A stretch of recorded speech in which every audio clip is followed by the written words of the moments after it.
Hi everyone. Now in this video you can watch me paint this figure from start to finish, plus how I prepare my canvases and why, how I mix my skin tones. I'll be demonstrating my techniques and also talking about my techniques.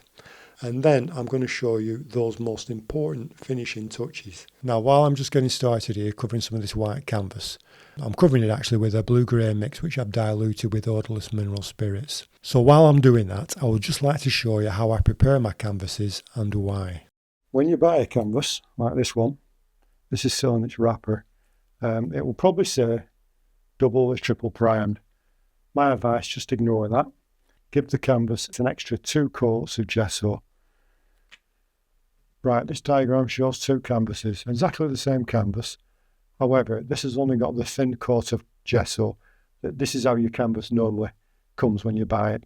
It's just a very inferior coat of gesso. The trouble with this, as soon as you apply your oil paint, the oil seeps straight through into the canvas. In fact, in some cases, it actually comes out at the back. This results in those sort of sunken in dull patches into your oil painting. Now this one, same canvas, but I've given it 2 extra coats of gesso. So the oil just seeps nicely into the top layer of the gesso. This results in no dull, sunken in patches throughout your oil painting.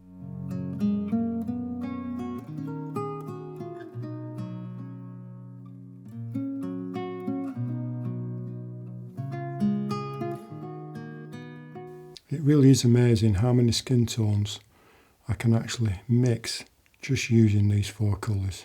Since I discovered the limited palette, or the zone palette, it's been quite a revelation for my figure paintings. There's actually nothing to stop you adding more colours. To be perfectly honest, these 4 colours will more than suffice to mix practically any skin tone colour you need. It's just amazing. There's always something very satisfying mixing colours like this, especially for skin tones. Now I find when you're mixing colours, if you don't mix them thoroughly and you start applying them on your painting, you can get the appearance of mud in places, so a good way to avoid mud is just mix the colour you want thoroughly. We'll just start by putting in some of the darks on the figure. I like to get the darks in first. This skin tone colour here is just dragging slightly. So I'm just going to dip my brush into some linseed oil, just a tiny amount.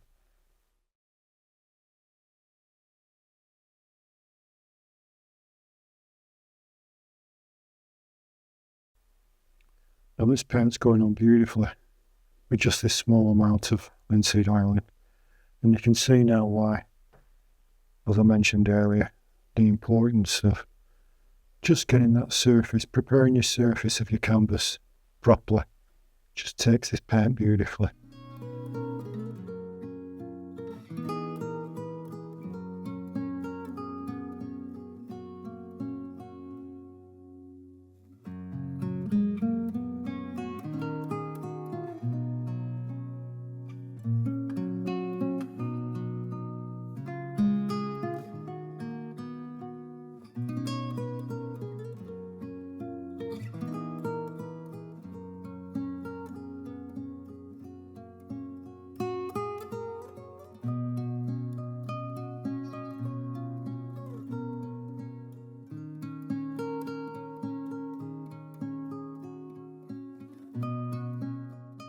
That's the figure blocked in very roughly.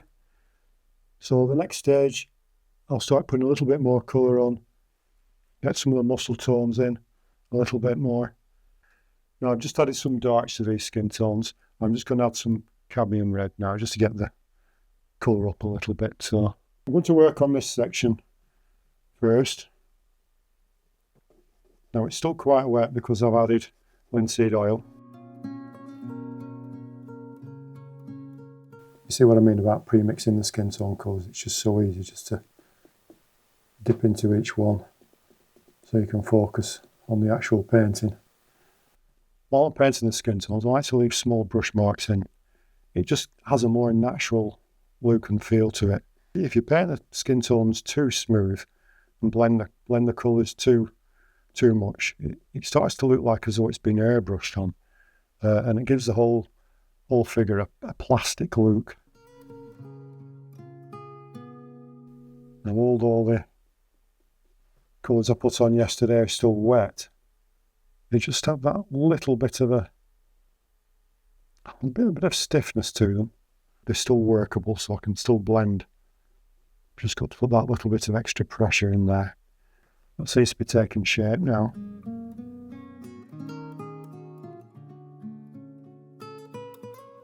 Just put a little bit more cadmium red light in there. Not too much. Don't want the figure to be looking like it's been on a sunbed for a few days.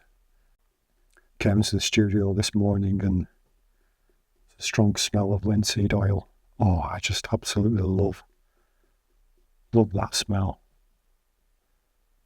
I know a lot of people don't like it, but it takes me right back to being a kid. Remember those, was it painting by numbers? That's it. I used to get these little pots, tiny little pots of paint in the box, and they had this wonderful linseed oil smell. Oh, happy days. Yesterday it was just a case of mixing all the skin tone colours and blocking everything and just getting some paint on the canvas. Today it's more about actually creating the skin tones. This is the bit I actually enjoy. It does take a whole heap of concentration.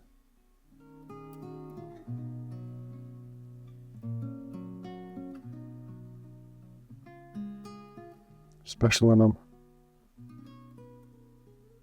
talking to camera. I think that's why I keep pausing and I just concentrate on something and I suddenly stop talking.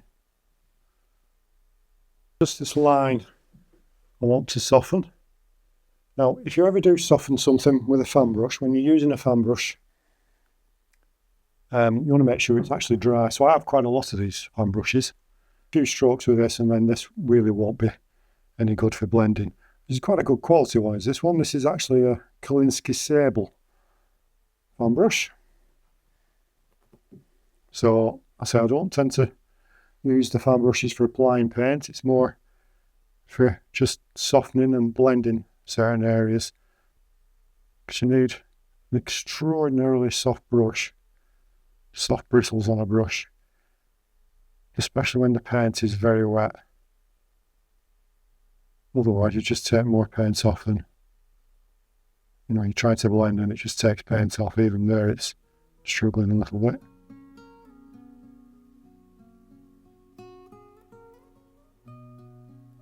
You see how that's just blending there. Just softening that area. I prefer to do that. I like to do that when it's just on the edge of the canvas. It's almost like it's going out of focus. Just make some alterations, I think, with the colour. I'm just not happy with this particular colour here.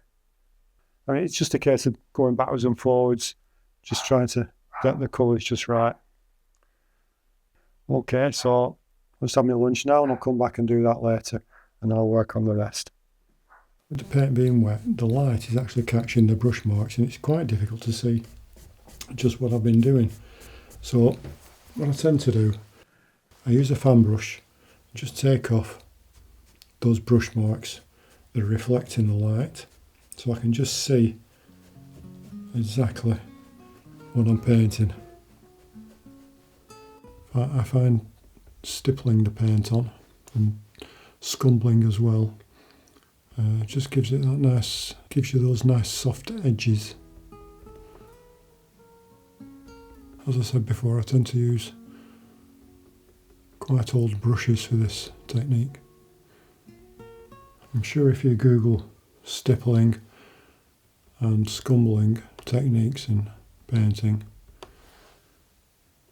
I find there's quite a crossover between the two. I'm sure you'll let me know if You disagree? Either way, this is the technique that of applying this paint that seems to work for this. I also find that using this technique to paint can give you a little bit more control. Right, so I'm now going to start working on the hair. I'm just using pure ivory black for this part.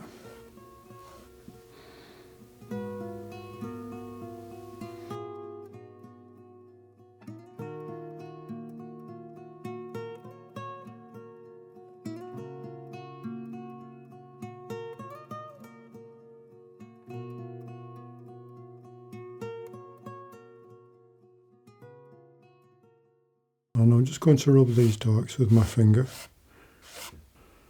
Just want to make sure there's not too much paint on, because I want to start putting another colour on here now. I haven't touched this now for about 4 days. Some of this is fairly dry now, and some of the lighter areas is still wet. I'm starting with the background now. I'm using titanium white, ivory black, and I'm going to start adding some ultramarine blue now. Right, I don't want to put too much detail in this background. Basically, what I want the background to do really is show off the figure. So if you put a right lot of detail in, it's going to conflict with the focal point, which is the figure. The idea behind this painting is to have that sort of dreamy, sort of soft, dreamy look, velvety skin tones, that sort of thing. So, right, I'm just going to daub some of these colours on.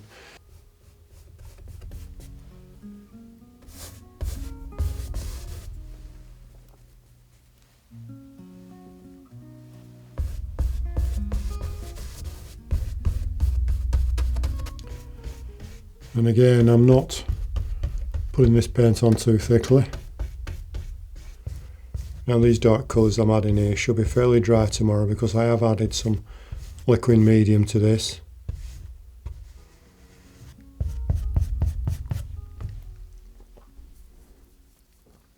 There are times, sometimes when you're halfway through a paint, and especially if it takes a few days,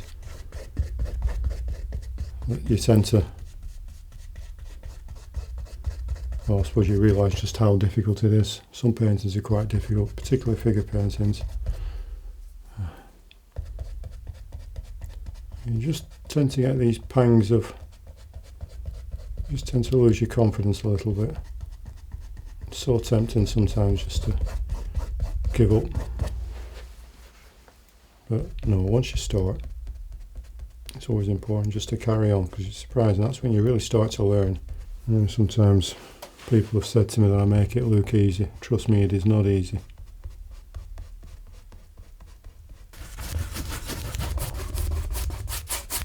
It's just, I think when you get to a certain stage in a painting, it just starts coming together. And you can see as I'm rubbing this paint in like this, it's just, you just see exactly how thin it is. I'm just not hardly putting any, I'm just not really putting any paint on at all. I'm just almost just staining the canvas here. Yes, I had to leave this painting for 3 or 4 days. I had various other commitments with a couple of commissions I had to do. So it was actually a welcome break really from the painting, because I was starting to get a little bit jaded with it. A little bit more enthusiastic about the painting now. As I say, quite a few of my paintings I tend to, it's sort of like an emotional roller coaster relationship with a lot of paintings. A love-hate relationship. I'll finish off this background in the next session. Hopefully what I've just done will be fairly dry. I've cleaned my palette and I've mixed some fresh colours for the background. What I intend to do now is to get this figure to fit well with the background. As you can see, the figure really does need to fit well into the background, and at the moment it certainly isn't, so I'll just do this with adding some darks first.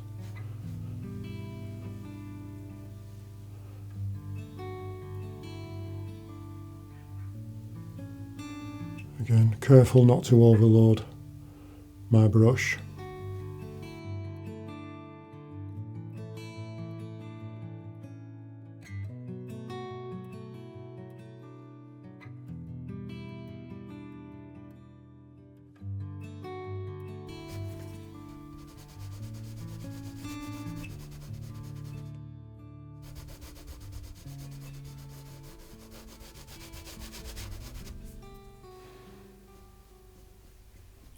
Now again, I'm not going for any accuracy here, any sort of detail really. I almost want parts of the figure to sort of melt into the background really. I say I'm looking for this sort of dreamy look to this painting.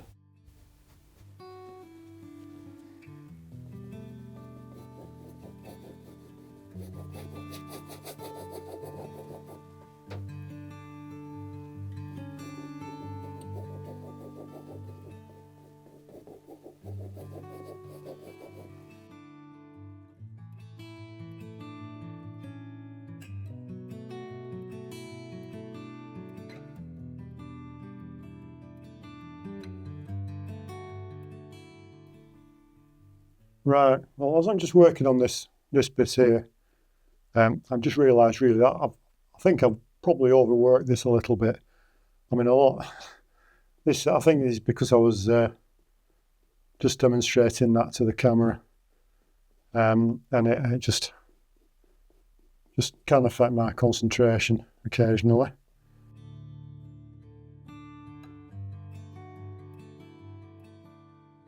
You will notice, of course, I do tend to use my fingers quite a lot to blend the paint. I think this stems from painting in pastels. When I first started painting full time, I was mainly a pastel artist. It was really only through teaching that I actually started working with oil paints. I'd just like to show you how I soften these edges here around the face. I'm just gently going over the outlines here, just to soften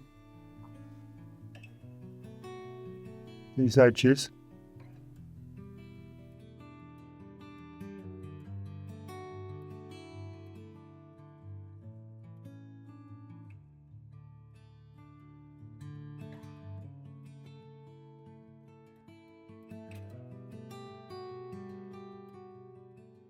Right, now here I'm just adding these highlights.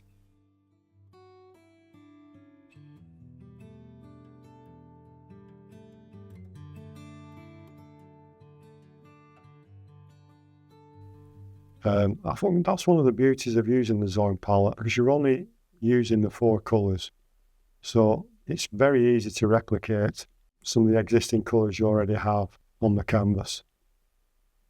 I've just mixed some colours for doing the hair. I've just basically altered some of the skin tone colours with some yellow ochre, and I've added black. So that should be ideal there for the hair. Now the initial brushwork I did on the hair is completely dry now. This is really important for this next stage, because I don't want to be working wet on wet when it comes to the hair, because I find that working wet on dry, you can get these sort of really soft sort of edges.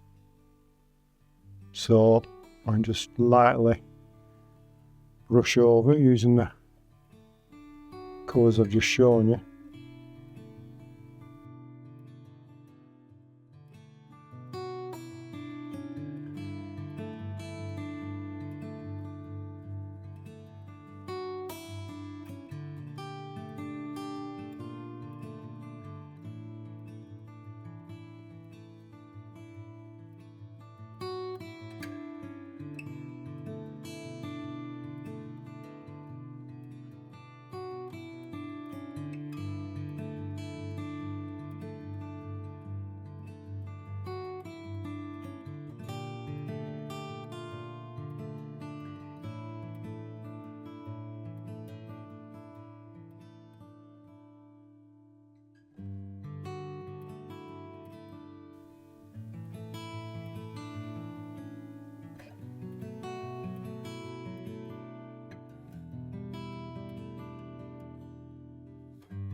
right, I'm fairly happy with this figure now. But initially I was quite pleased with the background, but I've had another look at it. It's looking a bit fussy. I always seem to be doing this with my paintings, making them a little bit too fussy. So I'm going to make some alterations to that now.